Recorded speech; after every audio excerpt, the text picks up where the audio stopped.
Akashvani eight 90। नमस्कार, मैं शिखा बोल रही हूँ कोरबा से। रेडियो प्रसार भारती के 90 वर्ष पूरे होने पे मैं उन्हें बहुत बहुत शुभकामनाएं देना चाहती हूँ और धन्यवाद करना चाहती हूँ एक बहुत ही खास रोल अदा करने के लिए।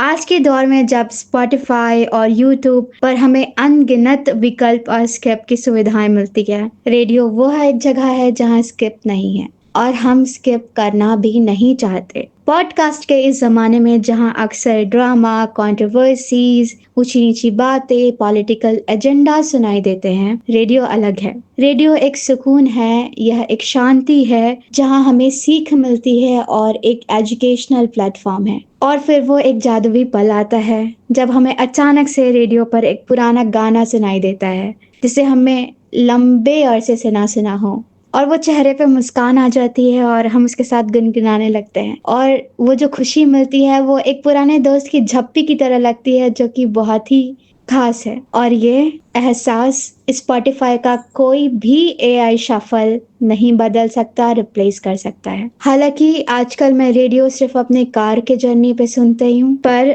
रेडियो वह एक साथी है और सुकून है जिसके बिना मेरा कोई भी सफर पूरा नहीं है, वो अधूरा है। मैं आशा करती हूँ आकाशवाणी ऐसे ही कार्यक्रम को बनाए रखें और हमें एंटरटेन करते रहें। धन्यवाद।